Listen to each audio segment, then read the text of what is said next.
والشرط قصر الموصوف على الصفت افرادا عدم تنافی الوصفین. قصر الموصوف علی الصفت ہو یا قصر الصفت علی الموصوف ہو، دونوں کی تین قسمیں ہیں: قصر افراد، قصر قلب اور قصر تعیین. تو قصر الموصوف علی الصفت میں قصر افراد کی شکل یہ ہے کہ دونوں وصفوں میں تنافی نہ ہو، دونوں وصف میں تنافی نہ ہو. اور قصر قلب میں شرط یہ ہے کہ دونوں وصف میں تنافی، کیونکہ قصر قلب میں کیا ہوتا ہے کہ تخصیص و امر بصفت مکان صفت اخرى، یعنی کسی امر کو کسی صفت کے ساتھ خاص کرنا دوسری صفت کی جگہ میں. تو ظاہر ہے کہ جب دوسری صفت کے بدلے میں کسی صفت کے ساتھ خاص کیا جاتا ہے تو اب وہاں دونوں کے درمیان منافات ہونی چاہیے. وقصر التعیین عام، اور قصر تعیین عام ہے، یعنی اس میں دونوں وصفوں کے درمیان تنافی بھی ہو سکتی ہے اور یہ بھی ہو سکتا ہے کہ دونوں میں تنافی نہ ہو. وَلِلْقَصْرِ طُرُقٌ، قصر کے کئی ایک طریقے. مِنْهَا الْعَطْفُ، قصر کے طریقوں میں سے ایک طریقہ عطف ہے. کا قولک فی قصرہ افرادا، جیسا کہ آپ قصر الموصوف علی الصفت میں قصر افراد کی صورت میں کہیں.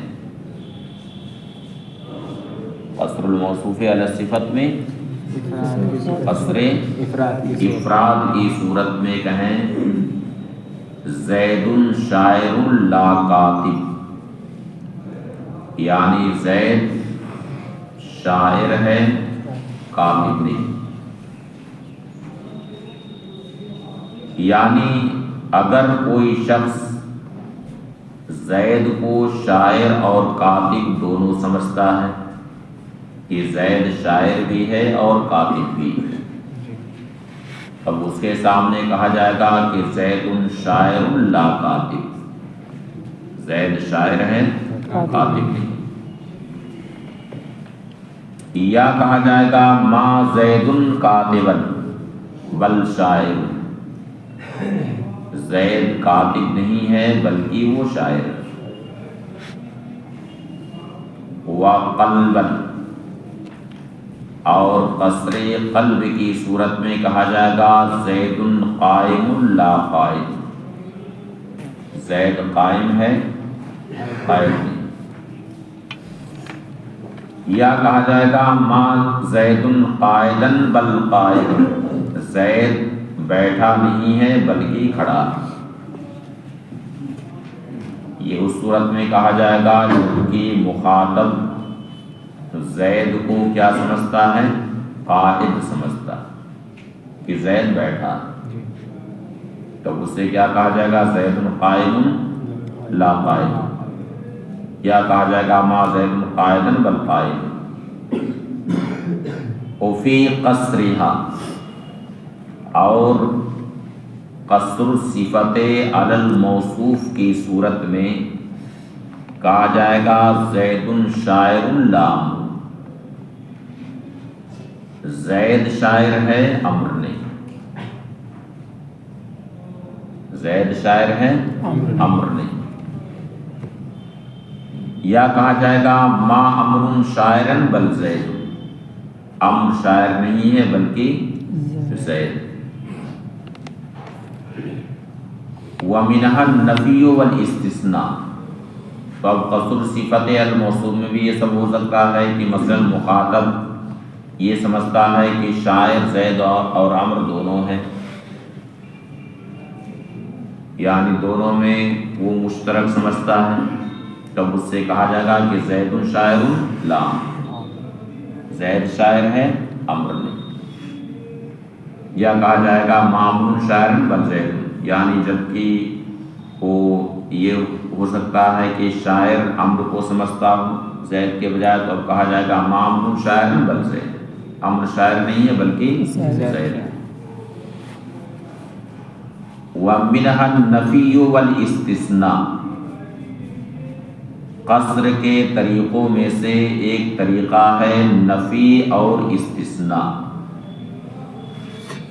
کا قولی کا فی قصرہ، جیسا کہ آپ قصر الموصوف علی الصفت کے بارے میں کہیں ما زید الا شاعر،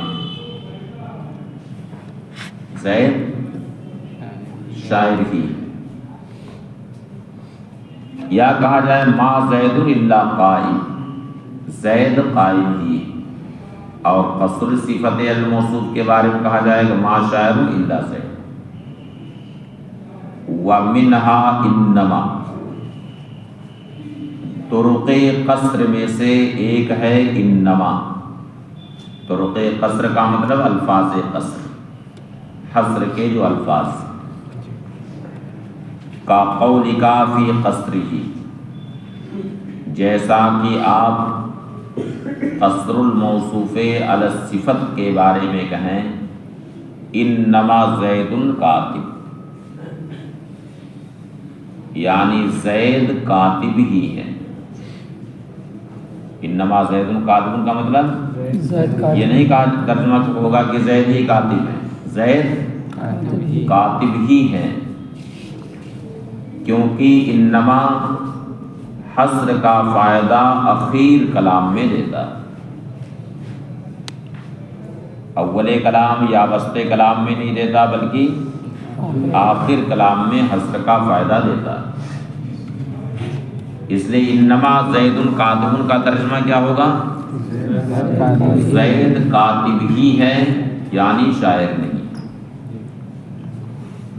تو یہ ہو گیا قصر الموصوف علی الصفت۔ یا کہا جائے انما زید قائم، زید قائم ہی ہے، زید کھڑا ہی ہے، یعنی وہ بیٹھا نہیں۔ تو یہ قصر قلب میں کہا جائے گا، کیونکہ قصر قلب میں یہ ضروری ہے کہ دونوں وصف میں تنافی، تو قیام اور قعود ان دونوں میں تنافی ہے کہ نہیں؟ ہے نا تنافی؟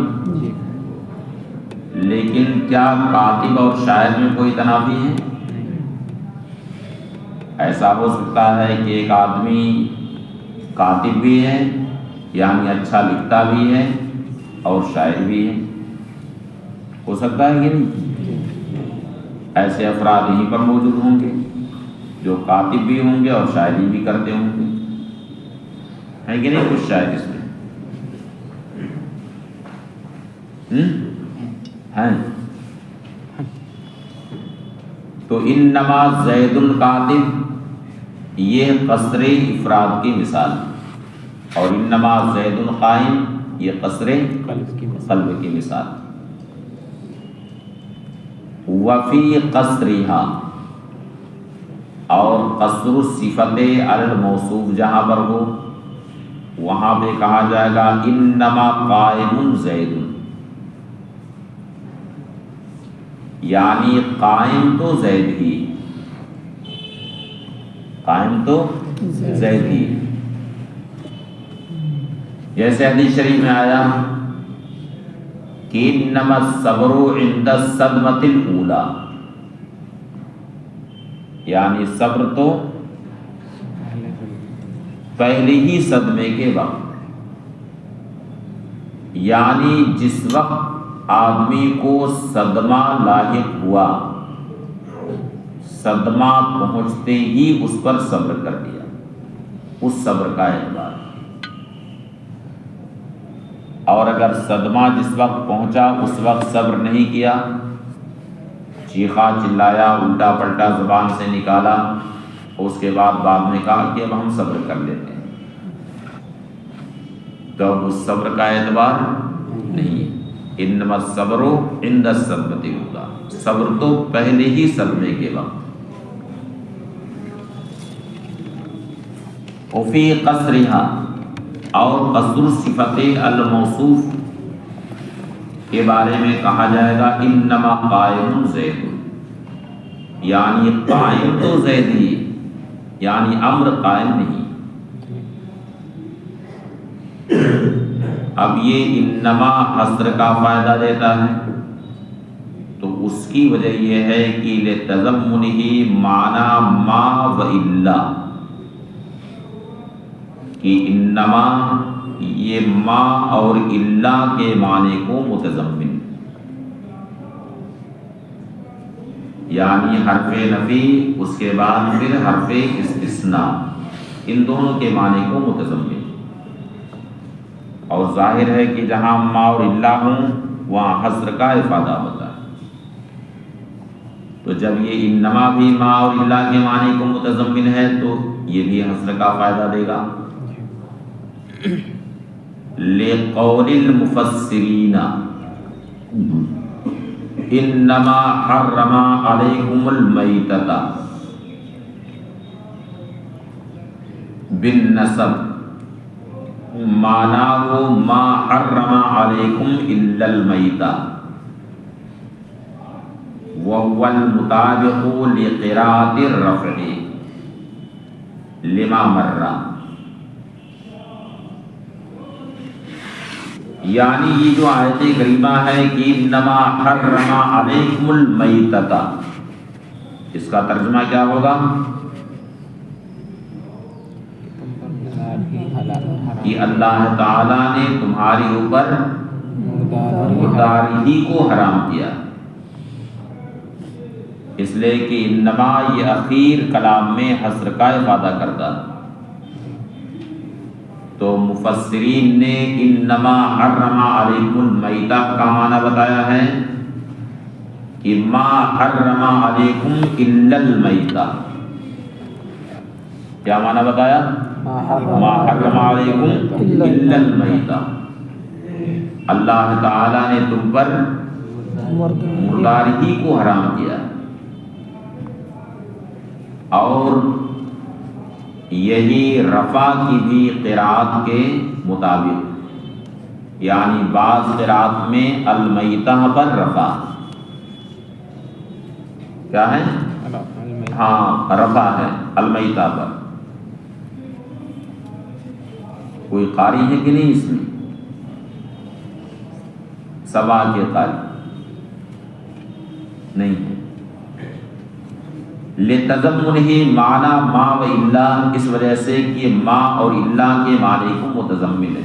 لقول المفسرین انما حرم علیکم المیتۃ، اس وجہ سے کہ مفسرین نے انما حرم علیکم المیتۃ نسب کے ساتھ اس کا معنی، یہ مفسرین نے کہا کہ اس آیت کریمہ کا معنی ہے ما حرم علیکم الا المیتۃ، یعنی تم پر میتہ ہی حرام کیا۔ وَهُوَ الْمُطَابِقُ لِقِرَاءَةِ الرَّفْعِ، اور یہ اس کے مطابق ہے جس قرات میں رفع کے ساتھ، جس قرات میں رفع کے ساتھ۔ کیسے رفع والی قرات؟ میتۃ ہے، پڑھو اس کو، تو اس میں حرمہ ہے یا حرمہ ہے؟ حرمت علیکم المیتۃ، ہاں تو اب ظاہر ہے کہ اس میں کیا ہوگا، کیا ہے قرآن پاک میں حرمت علیکم المیتۃ والدم ولحم الخنزیر، اور یہ آیت کہاں کی ہے؟ سورہ بقرہ سورہ بقرہ کی سورہ بقرہ کی ہے، سورہ مائدہ کی، سورہ نحل کا حوالہ نیچے دیا، سورہ بقرہ میں بھی ہے، سورہ بقرہ میں بھی ہے، سورہ نحل میں جہاں ہے وہاں پڑھیے، سورہ نحل میں ہے، سورہ نحل آیت نمبر 115 ہے۔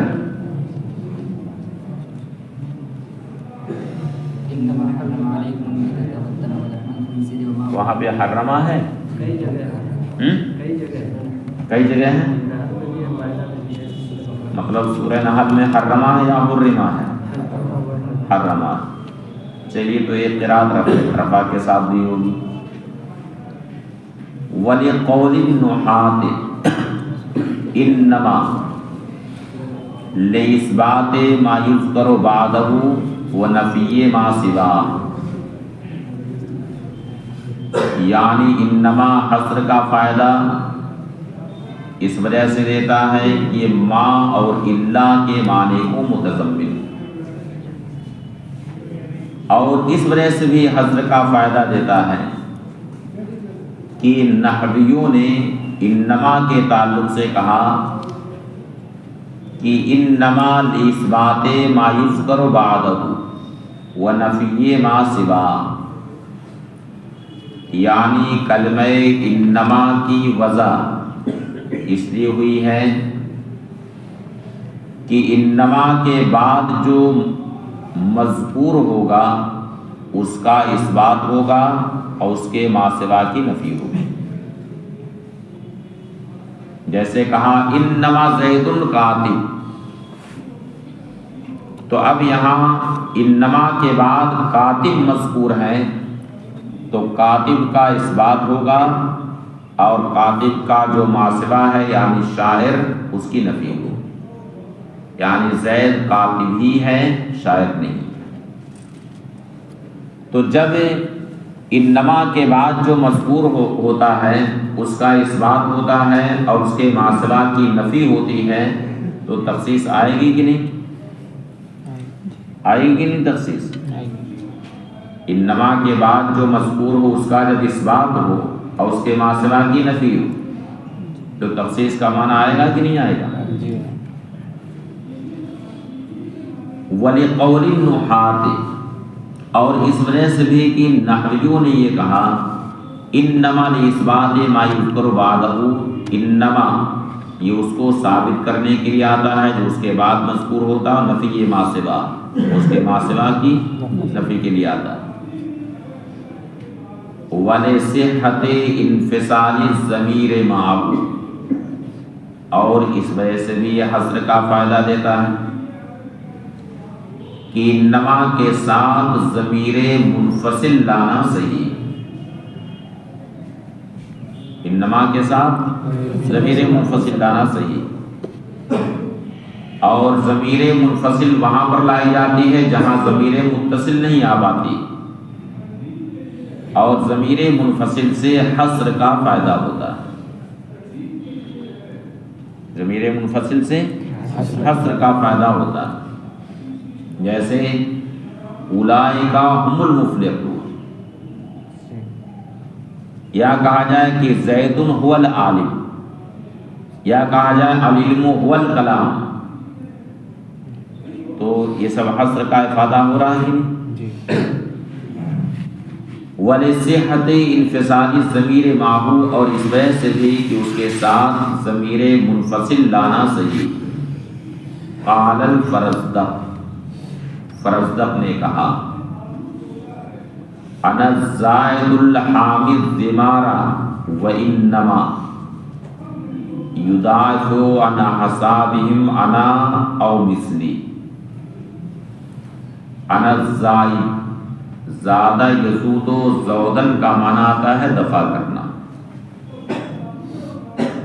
اور حامی حما یحمی کا معنی حمایت کرنا، حفاظت کرنا، اور ضمار اس کا معنی عہد، وعدہ۔ فرزدق شاعر نے کہا انا الزائد الحامی الزمار، یعنی میں دفع کرنے والا ہوں، میں دفع کرنے والا ہوں، یعنی میں اپنے حسب نسب کا دفاع کرتا ہوں، یعنی لوگوں کے جو متائن ہیں ان کو میں دفع کرتا ہوں۔ الحامی الزمار، عہد کی حفاظت کرتا ہوں، عہد کی حفاظت کرتا ہوں۔ وَإِنَّمَا يُدَافِعُ عَنْ أَحْسَابِهِمْ، اور ان کے احساب، ان کے حسبوں کا دفاع میں ہی یا مجھ جیسا ہی کوئی کرتا ہے۔ ان کے حسبوں کا دفاع، دیکھو ایک لفظ ہے دفع کرنا اور ایک ہے دفاع کرنا، دونوں میں بونے بعید ہیں۔ دفاع کرنا اور دفع کرنا، کہ دونوں کا ایک مطلب ہے، دونوں میں بونے بعید ہے۔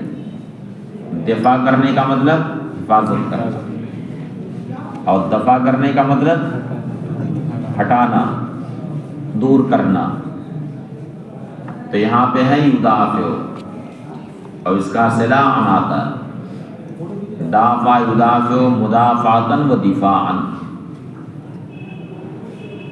تو کہا کہ وَإِنَّمَا يُدَافِعُ عَنْ أَحْسَابِهِمْ أَنَا أَوْ مِثْلِي، یعنی ان کے حسبوں کا دفاع میں ہی کرتا ہوں یا مجھ جیسے کرتے۔ تو اب یہاں پر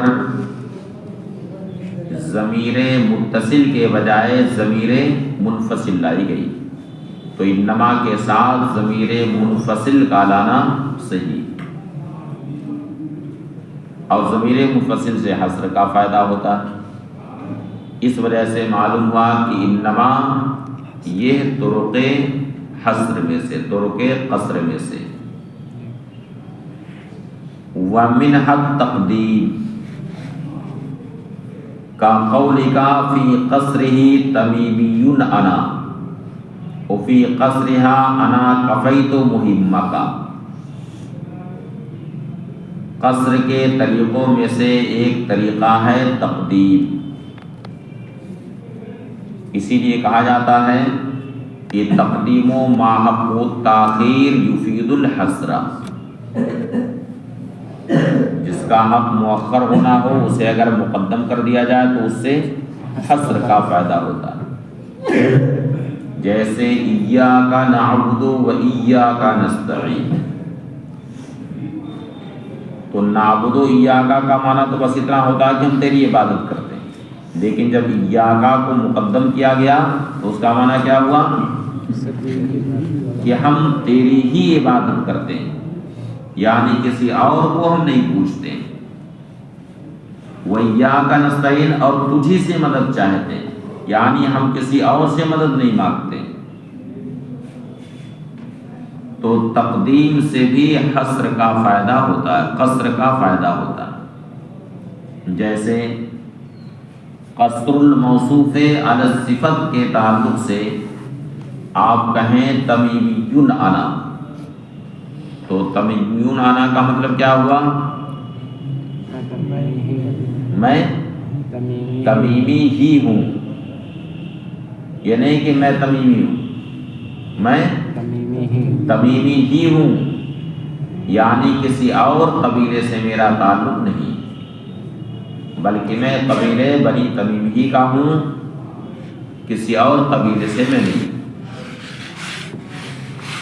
وفی قصرہا، اور قصر صفت علی الموصوف کے بارے میں کہا جائے گا کہ انا کفیت مہمک،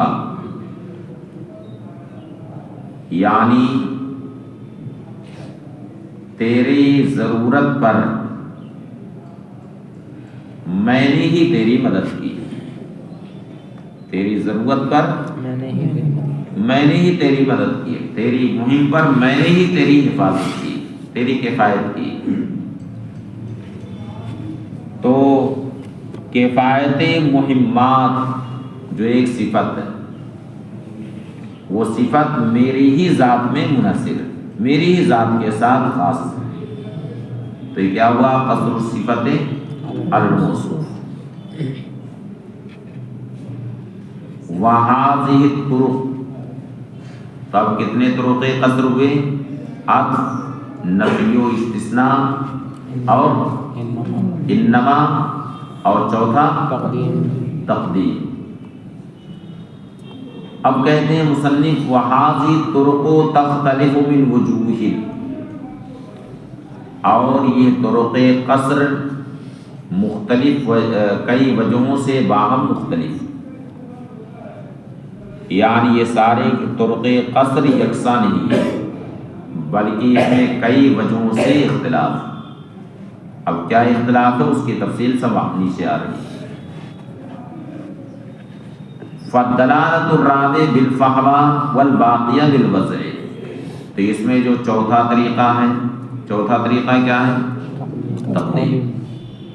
تو اس کی دلالت جو حصر پر ہوتی ہے وہ فحوائے کلام سے، یعنی مضمون کلام سے، مفہوم کلام سے اس کی دلالت ہوتی ہے۔ والباقیہ بالوضع، اور باقی کی دلالت جو قصر پر ہوتی ہے وہ وضع سے ہوتی ہے، یعنی عطف، نفی و استثناء، انما، ان تینوں الفاظ کی وضع قصر کے لیے ہوئی ہی ہے، اس لیے یہ تینوں قصر پر جو دلالت کرتے ہیں اپنی وضع سے دلالت کرتے ہیں۔ باقی تقدیم کی وضع یہ قصر کے لیے نہیں ہوئی، اس وجہ سے کہ تقدیم کے اور بھی وجوہ و اسباب ہوتے ہیں کہ نہیں؟ جیسے اہتمام شان مقصود ہے، یا تفاعل مقصود ہے، یعنی نیک فعلی مقصود ہے، یا بدشگونی مقصود ہے، یا یہ ہے کہ اس کے نام سے لذت حاصل کرنا، اس لیے اس کا ذکر پہلے لایا گیا، یا یہ ہے کہ اس کا نام اگر پہلے نہ ذکر کیا جاتا تو سب سے لڑائی کرتا کہ میرا نام نیچے کیوں ڈال دیا، پوسٹر میں میرا نام پیچھے کیوں کر دیا، یہ سب مسئلہ رہتا ہے کہ نہیں؟ ہاں، تو تقدیم کی وضع یہ قصر کے لیے نہیں ہوئی ہے، اس لیے قصر پر اس کی جو دلالت ہوگی وہ کیسے؟ فحوائے کلام، مضمون کلام سے ہوگی۔ وَهَذِهِ الطُّرُقُ تَخْتَلِفُ مِنْ وُجُوهٍ، اور ان طرق قصر میں مختلف وجہوں سے اختلاف ہے، کئی وجہوں سے اختلاف ہے۔ فَالدَّلَالَةُ الرَّابِعَةُ بِالْفَحْوَى، اس میں چوتھے کی دلالت قصر پر فحوائے کلام سے، مضمون کلام سے ہوتی ہے۔ والباقیہ بالوضع، اور باقی کی دلالت قصر پر اپنی وضع سے ہوتی ہے۔